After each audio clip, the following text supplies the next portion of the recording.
जय हिंद मेरे प्यारे सभी बच्चों को।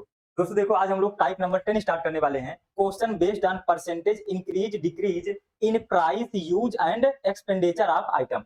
वस्तु के मूल उपभोग और व्यय में प्रतिशत कमी पर आधारित प्रश्न। दोस्तों इतना जबरदस्त कॉन्सेप्ट बता दूंगा ना, जिंदगी में कभी भी इस टाइप का सवाल गलत नहीं होगा। सिर्फ और सिर्फ 5 मिनट में आप पूरे कॉन्सेप्ट सीख जाओगे और दुनिया के प्रत्येक क्वेश्चन को ऐसे चुटकी में सॉल्व कर पाओगे, कहीं पर कोई दिक्कत नहीं होगी। मैथ का बिल्कुल डर खत्म करने आ गया है आपका भाई, और आपको अब मैथ पढ़ने में कोई दिक्कत नहीं होगी, ये मेरा आप लोगों से प्रॉमिस है। ठीक है, तो आप लोग बढ़िया तरीके से पढ़ते रहिए और मैथ के डर को बिल्कुल दूर दूर तक भगा दीजिए, कहीं पर से डरने की जरूरत नहीं। तो सभी लोग बोर्ड पर ध्यान दीजिएगा। 5 मिनट आपको कुछ नहीं करना है, सिर्फ और सिर्फ मेरी बातों को सुनना है। इसके बाद फिर क्वेश्चनों को आप बिल्कुल रॉकेट की स्पीड से उड़ाएंगे, ये मेरा आप लोगों से प्रॉमिस है। चलो यार, तो समझते हैं हम लोग। सबसे पहले देखो यार, आपको यहाँ पर 2-3 चीजों की जरूरत पड़ेगी। एक बात सभी लोग बताइएगा, देखो एक होता है व्यय, इसको मैं यहाँ पर लिखता हूँ। तो एक होता है व्यय। अगर आपको किसी चीज का व्यय पता करना है ना मेरे भाई, तो आपको उसका मूल्य पता होना चाहिए कि उसका मूल्य कितना है। ठीक है, तो यहाँ पर खपत की जगह चाहे उपयोग लिख लो, तब भी कोई दिक्कत वाली बात नहीं। तो अब मेरी बात को ध्यान सुनिए। अगर आपको किसी वस्तु का व्यय पता करना है, तो मतलब आपको क्या पता होना चाहिए? मूल इंटू उपयोग, यानी कि कितना आपका मूल है, अब आप उसका उपयोग कितना करते हैं, दोनों का मल्टीप्लाई करा देंगे तो आपका व्यय आ जाएगा। जैसे मैं बात करूं कि मान लो चीनी का मूल्य 40 रुपए पर केजी है, अब आप उसको 10 केजी यूज करते हो, तो बताओ आपने कुल कितना व्यय किया? तो आप कहोगे सर 40 इंटू 10 यानी कि मैंने 400 रुपए व्यय किया। तो आप व्यय कैसे निकालते हो? तो मूल इंटू उपयोग का यूज करके, उपयोग बोल दो या इसी को उपभोग बोल दो, इसी को क्या बोल दो? उपभोग। कभी कभी किताबों में क्या लिखा रहेगा? उपभोग लिखा रहेगा। अब मेरी बात को ध्यान से समझिएगा, कभी कभी इसी व्यय का दूसरा नाम क्या होता है? खर्च। इसी व्यय का दूसरा नाम क्या होता है? खर्च। और इस मूल का दूसरा नाम क्या होता है? कीमत। मूल का दूसरा नाम क्या होता है? कीमत। इंटू, अब कीमत की जगह यहां पर लिखा रहेगा खपत, उपभोग की जगह क्या लिखा रहेगा? खपत। तो यार दोनों का मतलब है, चाहे उपभोग बोलो, चाहे खपत बोलो, चाहे मूल्य बोलो, चाहे कीमत बोलो, चाहे व्यय बोलो, चाहे खर्च बोलो, बस आपको एग्जामिनर गुमराह करने के लिए अलग अलग चीजें बोल देगा। तो हमें लेकिन पता है कि दोनों का मतलब क्या होता है, सेम। इसी को इंग्लिश में लिखा जाता है मेरे भाई, इसी को इंग्लिश में लिखा जाता है एक्सपेंडिचर। एक्सपेंडिचर। अब कीमत को क्या लिखते हैं मेरे भाई? प्राइस। कीमत को क्या लिखते हैं? प्राइस। इनटू खपत को क्या लिखते हैं? खपत को लिखते हैं कंजम्पशन। खपत को क्या लिखते हैं इंग्लिश में? कंजम्पशन। खपत को क्या लिखते हैं इंग्लिश में? कंजम्पशन।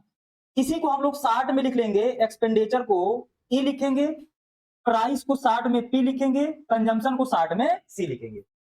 इतनी बात क्लियर है? इतनी सी बात में किसी भी प्यारे भाई बहन को दिक्कत नहीं होना चाहिए। व्यय बराबर मूल इंटू उपयोग, खर्च बराबर कीमत इंटू खपत, दोनों का मतलब क्या है? सेम। इंग्लिश में एक्सपेंडिचर बराबर प्राइस इंटू कंजम्पशन, ई बराबर पी इंटू सी। अब मेरी बात को ध्यान से समझिएगा मेरे भाई, अब आपको लिखना कैसे है इस तरह के क्वेश्चनों को। तो देखो यार, आपको मैंने बता रखा है, जब भी कभी दो चीजों का मल्टीप्लाई दिया जाए और साथ में तीसरे के बारे में पूछा जाए, तो वहां पर हमेशा क्या लगाते हैं? Ratio method. क्या लगाते हैं मेरे भाई? Ratio method. तो सभी लोग मेरी बात को अब ध्यान से समझेंगे। इसको मैं अगले पेज पर लिखता हूं या इसी पेज पर लिख देता हूं, कोई दिक्कत वाली बात नहीं है। चलो, अब मेरे भाई देखना, अगर आपको P का मान भी दिया है और C का मान भी दिया है, क्या दिया गया है मेरे भाई? P का मान गिवन है और C का मान भी आपका गिवन है, और आपसे अगर E के मान के बारे में पूछा जाएगा, तो आप हमेशा क्या लगाओगे? Ratio method. क्या लगाओगे? Ratio method. और अगर कभी गलती से आपका P का मान तो गिवन हो, P का मान गिवन हो और C का मान आपसे निकालने के लिए कहे, और E का मान आपसे क्या हो? गिवन हो। या फिर क्या हो सकता है कि आपसे P का मान पूछ सकता है, C का मान आपको दे सकता है, और E का मान भी आपको क्या हो सकता है? दे सकता है। अगर ऐसा है तो चाहे P का मान दिया हो C का मान पूछे, या P का मान पूछे C का मान दिया हो, इन दोनों ही केस में आपको क्या यूज करना है? Reverse ratio method. क्या यूज करना है मेरे भाई? Reverse ratio method. कौन सा मेथड यूज करेंगे? Reverse ratio method. कौन सा मेथड यूज करेंगे मेरे भाई? Reverse ratio method. ये बात हम लोगों ने बहुत बढ़िया शानदार तरीके से समझ करके आए हैं। अब ये रिवर्स रेशियो मेथड क्या होता है, इसमें मुझे किसी भी बच्चे को बताने की जरूरत नहीं होना चाहिए। रेशियो मेथड क्या होता है ये मुझे बताने की जरूरत नहीं होना चाहिए। डायरेक्ट हम लोग क्वेश्चन पर चलेंगे और क्वेश्चन पर समझेंगे रेशियो मेथड कैसे लगाना है। इन दोनों को, अगर इन दोनों का मल्टीप्लाई करा देंगे तो क्या लगेगा? Ratio method. अगर रिवर्स रेशियो मेथड लगाना है तो कैसे मल्टीप्लाई कराते हैं? क्रॉस में। तो इसको हम लोग क्रॉस मल्टीप्लाई क्या कराते हैं? Cross multiply. तो हम लोग सीधा क्वेश्चनों पर चलेंगे। अब क्वेश्चनों में समझेंगे। बस आपको इतनी सी बात क्लियर होना चाहिए कि अगर पी और सी का मान दिया गया है, ई का मान पूछा गया है, तो वहां पर क्या लगाएंगे? Ratio method. अब अगर ई का मान दिया जाए और इन दोनों में से कोई एक मान दिया जाए, दूसरा पूछे, तो उन दोनों के इसमें क्या लगाओगे? Reverse ratio method. ये दो बातें आपको पता होना चाहिए। हम दुनिया के प्रत्येक क्वेश्चन को कर पाएंगे, हमें कहीं पर किसी क्वेश्चन में कोई भी दिक्कत आने वाली नहीं है। क्लियर है इतनी मेरी बातें? चलो तो चलते हैं हम लोग अब सीधा क्वेश्चनों पर। तो ये रहा आपका पहला क्वेश्चन। ध्यान से समझते हैं, कोई दिक्कत वाली बात नहीं होगी। ध्यान से समझेंगे, कोई भी दिक्कत वाली बात हम लोगों को नहीं होगी। अब देखते हैं क्या दिया है। चीनी के मूल्य में 25% की वृद्धि। मैं एक बार सारी चीजें लिखता हूं। ये क्या दिया गया है? मूल्य। मूल्य में क्या होता है? 25% की वृद्धि। और 25% की फ्रैक्शन वैल्यू सभी को याद आ जाना चाहिए। कितनी होती है? 1/4। 25 परसेंटेज हटाएंगे बटे में 100। 25 से कम 25, 25 चौको 100। यानी पी के बारे में दिया गया है।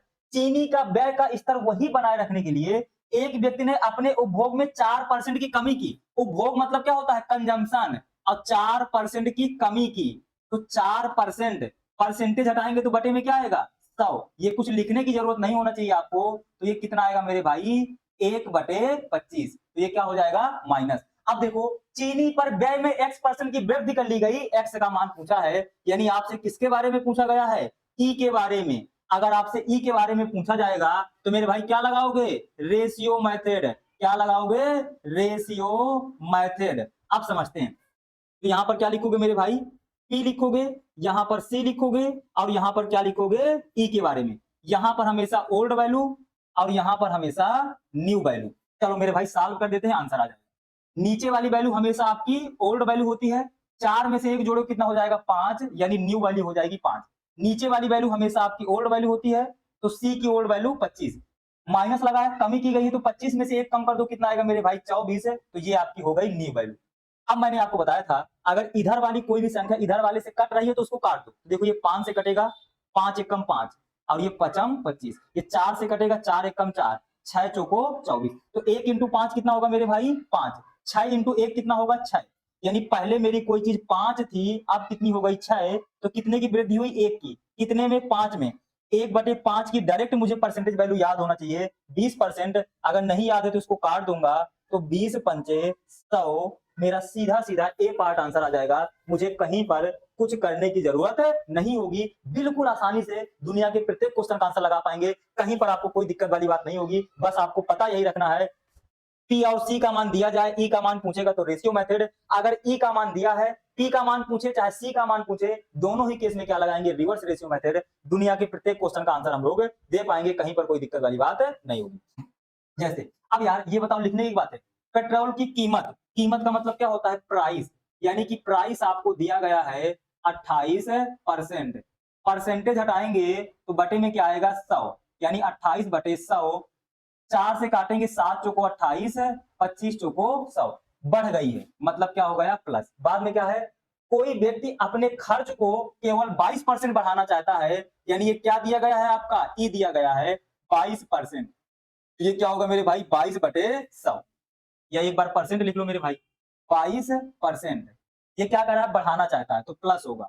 तो 22/100, 2 से काटोगे तो कितना आएगा मेरे भाई? 11/50। प्लस बोला है। अब आपसे किसके बारे में पूछा है? सी के बारे में पूछा है। अब हमने क्या बताया है आपको? जब भी ई का मान दे दिया जाए और पी का मान पूछे चाहे सी का मान, तो क्या लगाओगे? Reverse ratio method. क्या लगाओगे? Reverse ratio method. बात खत्म हो गई, आंसर आ गया। कोई दिक्कत वाली बात नहीं होगी। यहां पर पी लिखूंगा, यहां पर सी लिखूंगा, और यहां पर ई लिखूंगा। यहां पर ओल्ड वाली वैल्यू लिखूंगा, यहां पर न्यू वाली वैल्यू लिखूंगा। ओल्ड वाली वैल्यू नीचे वाली, यानी ये पहले कितनी थी हमारी? 25 थी। अब 7 की वृद्धि हो गई तो कितनी हो गई मेरे भाई? 32। ये पहली मेरी वैल्यू कितनी थी? खर्च मेरा कितना था? खर्च था मेरा पहले 50, अब मेरा 11 की वृद्धि हो गई, यानी खर्च कितना हो गया 61। इतनी सी बात आपको लिख लेना था। अब रिवर्स रेशियो मेथड कैसे लगाते हैं, तो क्रॉस में मल्टीप्लाई कराते हैं। तो ये जो ई लिखा है ना, ई की वैल्यू तो डायरेक्ट आपको यही लिख देना है 50 और 61। अब बस ध्यान रखना है 32 इधर लिखा था, क्रॉस वाला लिखना है, तो 32 वाले का मल्टीप्लाई किधर कराओगे, इसके साथ में, 25 वाले का मल्टीप्लाई इसके साथ में, यानी ये इधर मल्टीप्लाई होगा, ये इधर होगा। बस यही सिंपल सा क्या होता है रेशियो मेथड, यानी ई का मान तो आपको सेम लिख देना है, तो 25 और 50 और 61 सेम लिख दो। अब जो 25 के ऊपर 50 के ऊपर है वो 61 के साथ मल्टीप्लाई होगा, जो 61 के ऊपर है वो 50 के साथ मल्टीप्लाई होगा, इसी को बोलते हैं क्रॉस में। तो जब रिवर्स रेशियो मेथड लगाना है तो क्रॉस में मल्टीप्लाई करा देना है। अब यार इन दोनों में जो काट रहा है उसको काट दो, ये क्या होता है 25 से कम 25, सॉरी ये 25 दुनाई 50, और ये क्या होता 25 से कम 25, तो 2 इंटू 32 कितना होता 64, 61 इंटू 1 कितना होता 61, यानी कि कोई चीज आपकी पहले 64 थी, अब कितनी हो गई मेरे भाई 31 61 हो गई है, 64 से कितनी हो गई है 61, तो बताओ कितने कमी आई है 3 की, कितने में 64 में, परसेंटेज निकालना है तो इंटू 100, 16 से काटेंगे, 16 चौको 64, 25 चौको 100, 25 तिया 75, 75 बटे 16, तो कितना आएगा 16 चौको 64, और कितना बचेगा मेरे भाई 11, और 11 जीरो डालेंगे तो 16 छक्का 112, 16 पंचे 16 छक्का 96, यानी 6 दशमलव कुछ करके आएगा, तो 6 दशमलव यानी कि 6.7 वाला अपना आंसर होगा। क्यों, क्योंकि देखो 16 छक्का 96, यार इसमें तो किसी कोई दिक्कत नहीं है, 75 का भाग मैंने 16 में दिया, तो 16 चौको 64 होगा, और ये कितना आएगा मेरे भाई एक आएगा, एक भाग नहीं जाएगा, दशमलव लगाऊंगा तो यहाँ जीरो हो जाएगा, तो 16 छक्का 96, यहाँ पर कितना आएगा मेरे भाई 14 से जीरो, 16 नहीं, 16 सत्ते 128, कितनी बार जाएगा 7 बार। अब बताओ जब ये कोई संख्या अगर 5 से बड़ी होती है तो 4.67 को हम लोग सिंपल से क्या लिख सकते हैं 4.7, तो मेरा आंसर क्या होगा सी पार्ट होगा, कहीं पर कोई दिक्कत वाली बात नहीं है। तो आपको सिर्फ भाग तो एक ही अंक तक देना था 4.6, तो या तो मेरा 4.6 ही आंसर होगा, या तो 4.7 होगा, इसके अलावा हो ही नहीं सकता। क्यों, क्योंकि अगर ये इसके अगले वाली संख्या 5 से छोटी आ गई तो यही आंसर बना रहता है, और अगर 5 से बड़ी आ गई तो इस संख्या में बढ़ा देते हैं, तो क्या मेरा या तो 4.6 आंसर होगा या तो 4.7। बेहतरीन तरीके से आंसर दे सकते हैं, कहीं पर कोई दिक्कत वाली बात नहीं है। तो आपको मेरे भाई पूरे क्वेश्चन में सिर्फ और सिर्फ इतनी सी बात लिखना होता है, बाकी आप दुनिया के प्रत्येक क्वेश्चन का आंसर दे सकते हैं, कहीं पर कोई दिक्कत वाली बात नहीं होगी। देख रहे हो बिरतुल क्या कहते हैं 4.9 आंसर दे रहे हैं, इनको भाग देना सिखाना पड़ेगा अभी। बहुत बढ़िया मेरे भाई। चलो यार इस क्वेश्चन को देखते हैं, ये भी आपका बहुत बढ़िया क्वेश्चन है, बहुत शानदार क्वेश्चन है, इसमें भी थोड़ी सी कैलकुलेशन है, इस क्वेश्चन को भी हम लोग करते हैं। एक दो क्वेश्चन और आपको लिख लिख के दिखा रहा हूं, बाकी इसके बाद के सारे क्वेश्चनों को आपको बिना लिखे करना है। चीनी के मूल्य में 17% की वृद्धि हो गई, मूल्य में क्या हुआ मेरे भाई, मूल्य का मतलब क्या होता है प्राइस, यानी कि प्राइस में 17% की वृद्धि, तो 17%, तो परसेंटेज हटाएंगे तो बटे में कितना आ जाएगा 100, यानी प्लस। इसके बाद खर्च केवल 5% बढ़ाया है, यानी ई का मान कितना दिया है 5%, खर्च का मतलब एक्सपेंडिचर, यानी कि 5/100, काटोगे तो कितना आएगा 1/20, बड़ा है तो प्लस। यहां पर भी क्या पूछ लिया आपसे सी के बारे में, सी के बारे में पूछ लिया तो कौन सा लगेगा रिवर्स रेशियो मेथड, क्या लगेगा मेरे भाई रिवर्स रेशियो मेथड लगा दो। यहां पर पी लिखो, यहां पर सी लिखो, यहां पर पी लिखो, यहां सी लिखो, और यहां पर ई लिखो। यहां पर ओल्ड वैल्यू लिखोगे, यहां पर न्यू वैल्यू लिखोगे। नीचे वाली वैल्यू कितनी है 100, ये हो गई ओल्ड वैल्यू, 17 की वृद्धि हो गई, यानी कितनी हो गई 117। यहां पर मेरे भाई नीचे वाली वैल्यू कितनी थी, खर्च कितना था 20, पहले था 20, अब एक की वृद्धि हो गई तो कितना हो गया 21 हो गया, कितना हो गया 21। रेशियो मेथड लगाना है, क्या लगाना है मेरे भाई रेशियो मेथड, तो 20 और 21 को तो ऐसे लिख दो। अब इसके बाद क्या करोगे, जो 117 लिखा है वो कहां मल्टीप्लाई होगा, यहां पर, 100 का मल्टीप्लाई कहां पर होगा यहां पर, बस सॉल्व कर लेना है आंसर आ जाएगा। तो इसको मेरे भाई काटते हैं, तो 20 पंचे 100, सॉरी 20 एकम 20 और 20 पंचे 100, अगर ये दोनों आपस में कटना है तो काट लो, तो गुणनखंड क्या हो जाएगा हमारी कैलकुलेशन आसान हो जाएगी। इसको काटो भाई, ये 3 से तो कटेगा ही कटेगा ना, तो कितना होगा ये आपका आएगा 39, और ये कितना आएगा 7, तो ये कितना आएगा मेरे भाई 39 इंटू 1 39, 7 इंटू 5 कितना होगा 35। अब बताओ कोई चीज 39 थी, अब कितनी हो गई 35, तो कितने कमी आई 39 की, 4 की, सॉरी कितने की 4 की, कितने में 39 में, परसेंटेज निकालना है तो इंटू 100, तो ये कितना बनेगा 400/39, 400 का 39 में भाग दे लो मेरे भाई, तो देखो कितनी बार जाएगा तो 39 से कम 39, यहाँ पर कितना बचेगा? 0। कितना बचेगा मेरे भाई? 0। यहाँ पर क्या जाएगा? 0 दशमलव, 0 को उतार लेंगे, भाग नहीं जाएगा तो यहाँ क्या लगा देंगे? 0, फिर क्या लगाएंगे? दशमलव, और फिर यहाँ पर क्या जाएगा? 0। तो 39 यहाँ कितनी बार होगा? 39 दुनाई यानी 10.2। तो या तो मेरा आंसर 10.2 होगा या तो मेरा आंसर 10.3 होगा। तो यहाँ पर 10.2 तो दिया नहीं गया, तो मेरा आंसर कौन सा हो जाएगा? सी पार्ट हो जाएगा। कहीं पर मुझे कोई दिक्कत वाली बात नहीं होगी। उम्मीद करता हूं कि आप अब ऐसे क्वेश्चनों को बढ़िया तरीके से सीख गए होंगे। आपको सिर्फ और सिर्फ बात इतनी सी याद रखनी है। वो बात कौन सी याद रखनी है मेरे भाई? कि कहीं पर अगर कहीं पर आपको पी और सी दिए गए हैं, यानी कि मूल्य दिया गया है, खपत दी गई है, और ई के बारे में पूछा है तो रेशियो मेथड। अगर खर्च के बारे में दिया गया है तो फिर या तो पी का मान देगा तो सी का मान पूछेगा, और अगर पी का मान पूछेगा तो सी का मान देगा। इन दोनों केस में आपको रिवर्स रेशियो मेथड लगाना है। इस वाले केस में अगर ई का मान पूछे तो रेशियो मेथड, अब पी या सी का मान पूछे तो रिवर्स रेशियो मेथड। एक लाइन की बात याद रखना है, दूसरा कोई कॉन्सेप्ट आपको याद रखने की जरूरत नहीं पड़ेगी। ये मेरा आप लोगों से प्रॉमिस है। अब मैं थोड़ा सा यार स्पीड के साथ क्वेश्चनों को लिखूंगा। अब मैं यहाँ पर क्या लिखूंगा? मैं यहाँ पर पहले लिखूंगा P लिखूंगा, यहाँ पर मैं क्या लिखूंगा? C लिखूंगा, और यहाँ पर मेरे भाई मैं क्या लिखूंगा? E लिखूंगा। यहाँ पर क्या लिखूंगा? ओल्ड वैल्यू लिखूंगा, यहाँ पर क्या लिखूंगा? New value. अब मूल्य में 20% की वृद्धि, 20% की वैल्यू 1/5, यानी कि पहले मूल्य मेरा 5 रहा होगा, अब 1 की वृद्धि हो गई 6। मूल्य का मतलब प्राइस। आगे क्या बढ़ रहा है? कोई व्यक्ति अपने खर्चे में 8% की वृद्धि करता है। खर्चा मतलब ई, 8% का मान कितना होता है? 2/25, यानी कि मेरा पहले खर्चा कितना था मेरे भाई? 25 था। अब मैंने 2 की वृद्धि कर ली तो कितना हो गया? 27। मुझे ई का मान दिया है, मुझे सी का मान पूछा है, तो मैं डायरेक्ट क्या लगा दूंगा? यहाँ पर रेशियो मेथड। और रेशियो मेथड लगाते टाइम आपको ध्यान रखना है 25 और 27 को ई का मान तो सीधा सीधा लिख दो, बाकी क्रॉस में मल्टीप्लाई करा के लिखो। तो 6 का मल्टीप्लाई इसके साथ कराओ, 5 का मल्टीप्लाई इसके साथ कराओ, जो भी कट रहा है उसको काट दो। तो 55 25, 5 एकम 5, इसको 3 से काटोगे 9 3 27, 3 दुनाई 6, 5 दुनाई 10, 9 इंटू 1 यानी कि 9। यानी पहले कोई चीज 10 थी, अब कितनी हो गई है? 9। कितने की कमी आई? 1 की। कितने में? 10 में। 1/10 की वैल्यू डायरेक्ट 10% होती है। अगर नहीं याद है तो क्या कराओगे? इंटू 100, डायरेक्ट मेरा 10% आंसर आ जाएगा। मुझे कहीं पर कोई दिक्कत वाली बात नहीं है। उम्मीद करता हूं बहुत बढ़िया शानदार तरीके से आपको कॉन्सेप्ट समझ में आ गया होगा, कोई दिक्कत वाली बात नहीं होगी। इस 136 नंबर क्वेश्चनों को मैं और बता देता हूं आपको, ताकि आपको बढ़िया तरीके से सारी चीजें क्लियर हो जाएं। ठीक है, तो देखो यार, डीजल की कीमत, कीमत के बारे में दिया है, यानी कि प्राइस। पहले आप यहाँ पर सारी चीजें लिख लो। तो यहाँ पी लिखना, यहाँ सी लिखना, और यहाँ पर ई लिखना।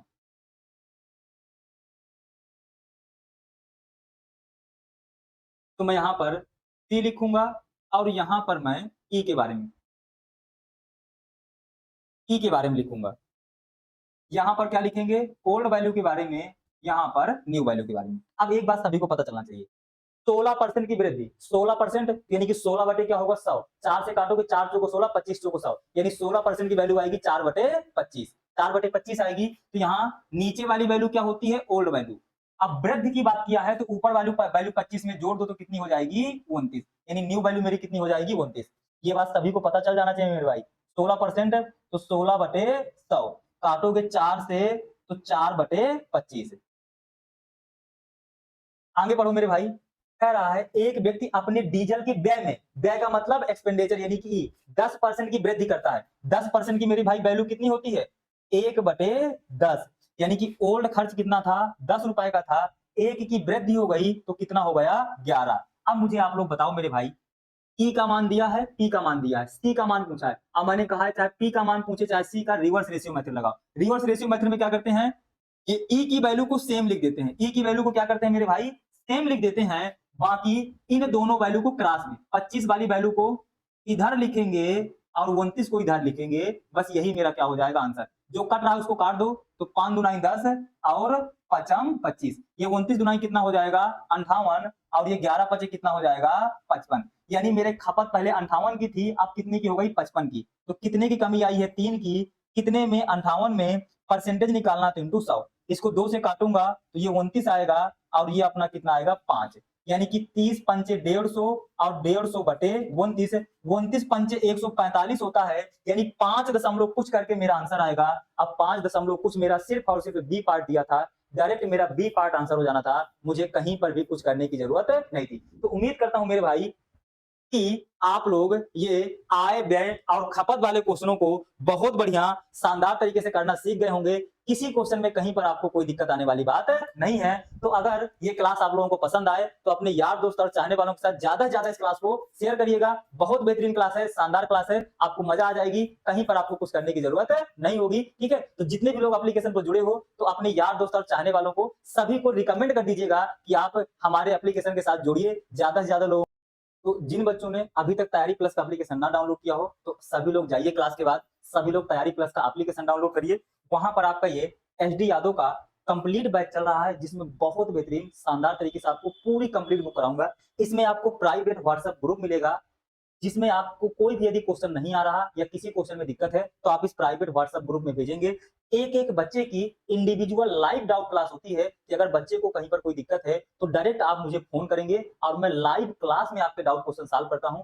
पूरी एजुकेशन की इंडस्ट्री में आपको ऐसा बैच कहीं नहीं मिलेगा जहां पर आपके लाइव डाउट क्लास सॉल्व होते हो, आपके लाइव डाउट क्वेश्चन सॉल्व होते हो। पूरी एजुकेशन की इंडस्ट्री में आपको कहीं पर ऐसा बैच नहीं मिलेगा। साथ में क्लासरूम नोट्स मिलती ही मिलती हैं, आपको live classes plus recorded classes ना जाने कितने अनलिमिटेड फीचर मिलते हैं जो आपको और किसी एप्लीकेशन पर नहीं मिलेंगे। तो मेरे भाई सभी को ये बैच जरूर ज्वाइन करना चाहिए। बाकी देखो यार, एक बैच मेरा चलता है मैथ सीखो बैच। इस मैथ सीखो बैच को अगर अगर जिन लोगों को ज्वाइन कर लिया तो आपके जितने भी आपके एसएससी के एग्जाम होते हैं, जितने भी आपके रेलवे के एग्जाम होते हैं, वो सारे एग्जाम कवर हो जाएंगे। और साथ ही साथ मार्केट में जितनी भी किताबें आपकी उपलब्ध हैं उन सारी किताबें आपकी कवर हो जाएंगी। यानी कि जो भी चैप्टर आप इस बैच का पढ़ लेंगे, दुनिया में जितनी भी मार्केट में किताबें उपलब्ध हैं सभी किताबों के क्वेश्चन लगा लीजिए। 2018 से लेकर के 23 तक में जितने भी आपके एसएससी, रेलवे या अदर स्टेट एग्जाम में पूछे गए हैं उन सारे क्वेश्चन को लगा लीजिए। सारी चीजें आपकी इसी बैच में दी गई हैं, तो आपको इस बैच के अलावा कहीं पर अलग से कुछ इधर उधर भटकने की जरूरत नहीं पड़ेगी, कहीं पर कुछ करने की जरूरत नहीं पड़ेगी। तो सारी चीजें आपको इसी बैच में मिल जाएंगी,